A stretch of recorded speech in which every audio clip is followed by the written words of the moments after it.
Bonsoir à tous, merci d'être à l'heure au 5e rendez-vous qu'Espace Prépa, Studirama et l'ISC Paris vous donnent avec le thème de culture générale 2013 pour les prépas économiques et commerciales qui est le plaisir. Nous avons le plaisir de recevoir ce soir Claude Obadia, professeur de philosophie en classe préparatoire, et Jules qui est élève en classe préparatoire au lycée Sainte-Croix de Neuilly. Merci à tous les deux de votre présence. Nous allons ce soir évoquer le plaisir en parlant de la caresse, monsieur Obadia. N'est-ce pas un sujet un peu frivole pour un philosophe? Oui, c'est un sujet qui peut paraître un petit peu étonnant. N'est-il pas en effet paradoxal d'appeler le philosophe à réfléchir, un geste aussi inconsistant, à produire des concepts qui prendraient pour objet un geste dont l'opération signe son évanescence? Que peut bien avoir le philosophe à dire de la caresse, et cette caresse n'est-elle pas tout de même trop inconsistante pour donner prise à la rigueur du concept? Alors je crois au contraire que la caresse est un objet philosophique tout à fait intéressant. Je vais essayer d'expliquer pourquoi, et que le plaisir de la caresse est lui aussi un plaisir qui mérite qu'on s'y arrête un moment. Première question, ce plaisir de la caresse est-il vraiment conforme à sa réputation? Je veux dire, est-il vraiment un plaisir purement, exclusivement physique? Car chacun sait ce pouvoir extraordinaire, ce pouvoir étrange de la caresse qui serait capable de réaliser un véritable prodige, c'est-à-dire le prodige qui consiste à nous distraire de la détresse, de la souffrance, de l'angoisse. Qu'elle soit maternelle et apaisante, ou érotique, qu'elle apaise l'enfant ou qu'elle déclenche les transes, la caresse, ce geste dont on pense d'abord qu'il n'est que physique, qu'il est purement physique, possède donc l'étrange pouvoir de calmer les tourments de l'âme. Il y a donc là matière à réflexion. Jean-Jacques Rousseau ne s'y est pas trompé. Dans une lettre du 21 juin 1762, Rousseau écrit que j'aime à être caressé, il me semble que je ne suis plus malheureux. La caresse, ce geste purement physique, aurait donc le pouvoir d'anéantir, ou à tout le moins d'apaiser, les tourments moraux, les souffrances existentielles. Comment, dès lors, expliquer un tel prodige? Telle est la question à laquelle nous devons ici répondre. Alors, je vous rassurerai en vous disant que je n'ai pas, sur ce point, de réponse catégorique. Mais je crois qu'on peut donner une formulation philosophique de ce problème. Car en effet, si un geste purement physique parvient à produire un effet sur un état psychique, ou un état intellectuel, bref, un état mental, c'est de deux choses l'une. Soit que nos souffrances de type existentiel, de type mental, ne sont que des souffrances fondamentalement physiques, soit que le pouvoir de la caresse n'est plus un pouvoir exclusivement physique. C'est quelque chose qui pourrait toucher l'âme, en fait. C'est quelque chose qui pourrait toucher l'âme et qui pourrait bien signifier que la caresse possède une forme de puissance, une forme de force, une puissance métaphysique.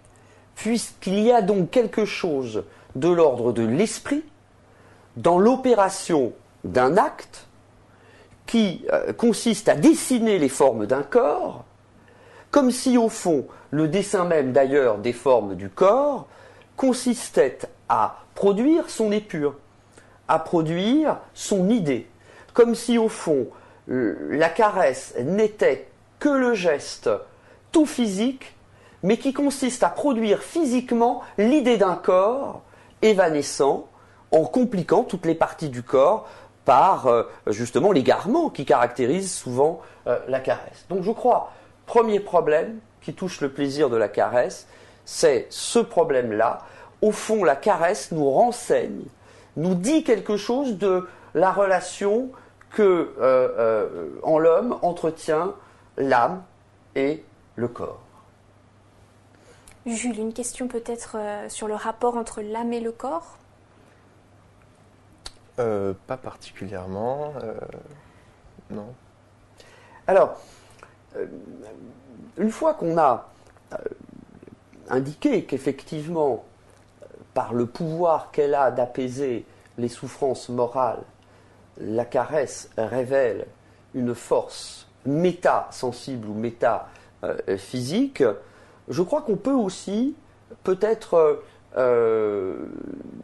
produire deux hypothèses touchant ce qu'il faut appeler le bonheur du plaisir de la caresse ou peut-être plus simplement le plaisir de la caresse lui-même. Je crois qu'en fait, le plaisir de la caresse pourrait bien tenir à deux choses. La première chose se situe dans le prolongement de ce que nous avons déjà dit. La caresse, en tant qu'elle est un geste physique qui me permet et qui permet de produire un apaisement mental, est peut-être ce moment à travers lequel je fais l'expérience d'un authentique mariage ou d'une authentique union de l'âme et du corps. Dans l'expérience de la caresse, dans le commerce physique et métaphysique de la caresse, se joue peut-être une opération extraordinaire qui est celle de la transformation, de la sublimation du corps dans l'esprit. Je me sens exister, pleinement exister dans l'expérience de la caresse, peut-être parce que je me sens réconcilié avec moi, dans le sens où ma dimension corporelle, ma dimension somatique et ma dimension spirituelle, justement, ici, se voient unies, réunies, réconciliées. Donc l'autre, la personne qui administre la caresse, a un rôle extrêmement important, en fait. Alors, elle a un rôle extrêmement important, Stéphanie, et je vous remercie de le souligner, parce que justement, je crois que le deuxième plaisir, enfin, je crois que ce qu'on pourrait appeler ici le second bonheur du plaisir de la caresse, touche à ce qu'on appelle l'intersubjectivité. Pour le dire très simplement, de quoi avons-nous peur, sinon de ne pas comprendre l'autre et de ne pas être compris d'autrui? Je crois qu'une des inquiétudes, voire une des angoisses les plus profondes de l'homme, est celle de l'enfermement de la conscience. Vous savez ce que les philosophes appellent le solipsisme. Or, il me semble que l'expérience de la caresse est une expérience de ce point de vue intéressante. La caresse, en effet, sépare les corps. Elle sépare les corps qu'elle découvre et dont elle explore tous les recoins, le corps dont elle explore tous les recoins et dont elle découvre l'irréductible étrangeté, l'irréductible singularité, l'irréductible particularité. Or, dans cette découverte de l'irréductible, de l'indépassable singularité de l'autre que rend possible la caresse, est-ce qu'au fond n'apparaît pas l'irréductible étrangeté de l'autre personne? Si bien qu'il se pourrait bien que la caresse, loin d'être une nouvelle fois une mécanique hyper physique ou exclusivement physique, la caresse pourrait bien être l'expérience la plus authentique de l'intersubjectivité, c'est-à-dire l'expérience la plus authentique de la découverte de l'autre. L'autre personne, qui est certes un sujet pensant, l'autre personne, qui est certes un sujet de droit, mais l'autre personne est l'autre qui n'est sans doute d'abord que ce qu'on touche.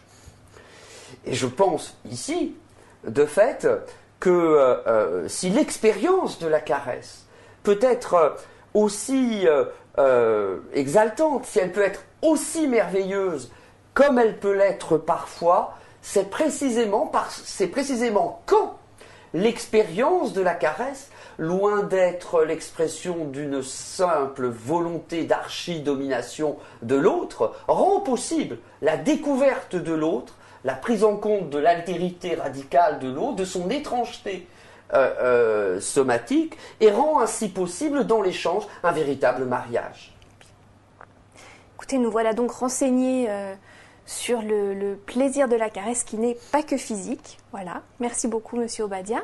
Il me reste juste le temps de vous rappeler que les séminaires de culture générale qui ont été proposés par l'ISC Paris entre septembre et novembre dernier sont toujours visibles sur le site internet de l'école et que l'ISC Paris a également publié un florilège de culture générale qu'il sera intéressant pour les préparationnaires de consulter dans le cadre des révisions pour le concours 2013. Voilà, merci beaucoup et rendez-vous le mois prochain.